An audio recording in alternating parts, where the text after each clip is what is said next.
Tonight, the United States is on the brink of war. Defense Secretary Donald Rumsfeld spent a good part of his day with the President at the White House. Joining me is former Defense Secretary, regular Moneyline contributor, William Cohen.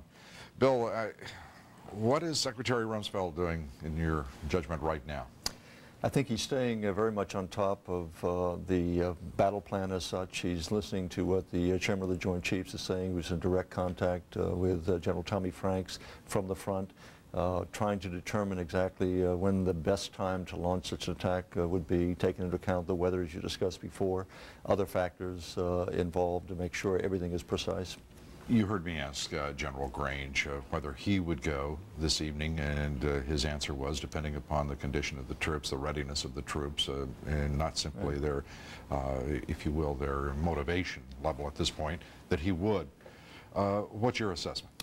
I think it depends upon what the sequence of forces is going to be as far as General Franks is concerned, taking into account all of these contingencies, namely, we've been talking about shock and awe. Well, there may be a lot of shock and going quickly, but maybe less awe if you don't have the ground forces and the helicopter forces moving nearly simultaneously. So taking into account what their battle plan is, you make that judgment. I don't think any of us can make that at this particular point. Do you believe that the President has already made his decision on timing, that General Tommy Franks has made his decision as to when to begin this attack? I believe they have. I think they may fine-tune it at the last moment or second to make sure everything is in place, but there's no doubt in my mind that the President's already made the decision to go, that the letter going up to Congress is a formality as such. I haven't seen the letter, but I suspect it says something like consistent with the War Powers Resolution rather than compliant with, because few presidents, if any, have ever recognized the constitutionality of the War Powers Act, but I think they'll say consistent with, and that letter has already been sent as far as I know. And in point of fact, President Bush has been anticipatory of the joint congressional resolution passed last October, which called upon the White House to inform them. He's done so, I believe, 48 hours before, assuming action were to begin this evening, 48 hours in advance to meet the terms of that resolution. 33 countries now, 15 others that do not wish to be named, have joined this coalition of the willing. Even the French are seemingly trying to find a way in which now to add support of some sort to the cause. Give us your judgment. Well, success has many fathers, and in this particular case, I think once the die has been cast and the President has determined to go forward, I think other countries, seeing that they are allies of the United States, and even in spite of any local discontent, they are prepared to support the United States, and we're likely to see even more come forward as this thing unfolds.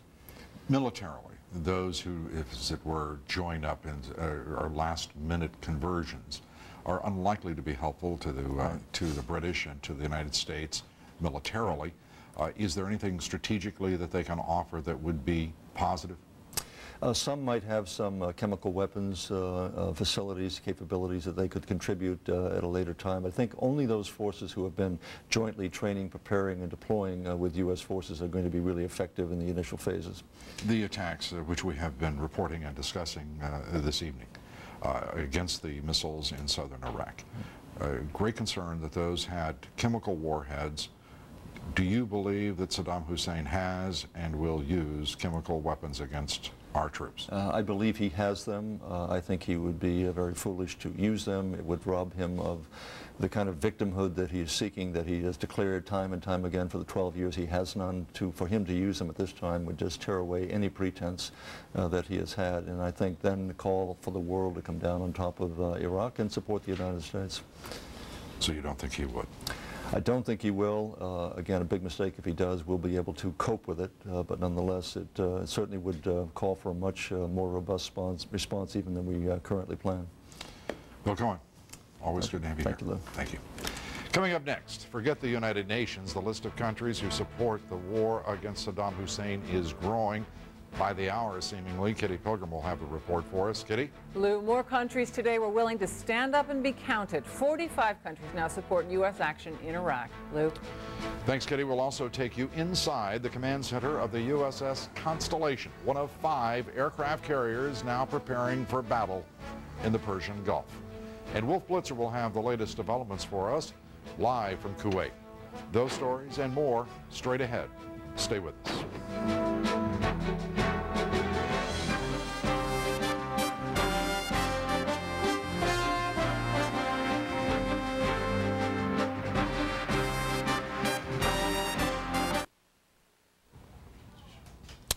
Still ahead here, public health officials have made a breakthrough in fighting the mysterious pneumonia-like illness that sickened dozens of people around the world. Also, we'll have a special report for you tonight from the 101st Airborne. Soldiers there are awaiting their final orders to attack. That and a great deal more coming right up.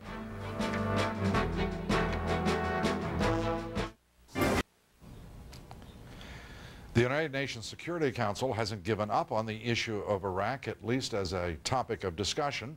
The foreign ministers of France and Germany today said it was illegal for the Bush administration to remove Saddam Hussein from power. And Russia today maintained there is no proof Iraq poses a threat to the United States. Those countries are now in an isolated minority.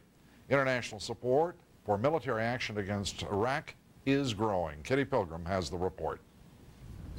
The coalition of the willing is breaking through the record of support set back in the 1991 Gulf War.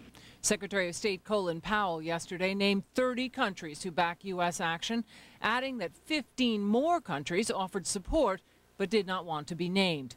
Today, more countries stepped forward off of the anonymous list: Honduras, Singapore, and Portugal.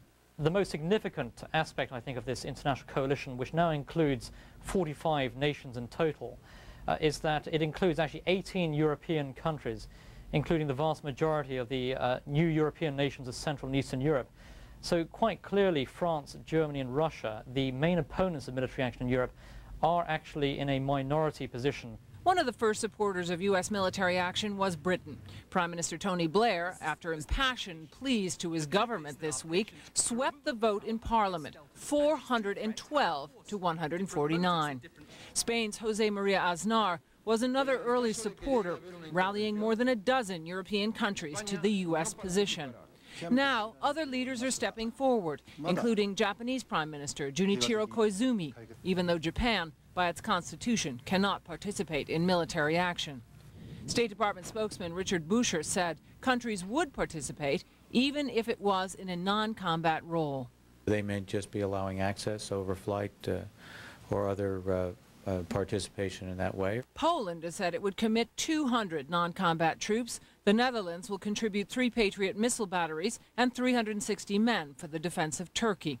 The Czech Republic and Slovakia have sent 400 anti-chemical warfare specialists, and Bulgaria offered 150 troops specializing in chemical decontamination. South Korea said it would consider sending non-combat troops as well. The number of supporters has been growing by the day, with many countries jumping on the list at the last moment. Many experts say it could expand to 50 nations very shortly, with the addition of countries from the Arab world and also from Asia. Lou? And Kitty, it's worth putting this in context. 45 nations in the coalition of the willing. In 1991, how many nations in that coalition? There were 38. And so we're well advanced from that, and they do expect many more to jump on. It's remarkable the number of columnists who continue to talk about the isolation of the United States on the issue of Iraq, with that number of people joining this coalition. Willing to support on the record, and numbers don't lie. Kitty, thank you very much. Kitty Pilgrim. Just ahead, tens of thousands of U.S. and British troops are now gathered in Kuwait, preparing to advance across the Iraqi border. Wolf Blitzer is in Kuwait City. We'll have the very latest from Wolf. Former CIA analyst Ken Pollack will be here to discuss Iraq's possible retaliatory plan, including a special look at 2 of Saddam Hussein's most faithful allies, his sons. And protecting our borders, stepped-up efforts well underway. We'll tell you how they're working. We'll have a special report from our borders with Canada and Mexico. Stay with us.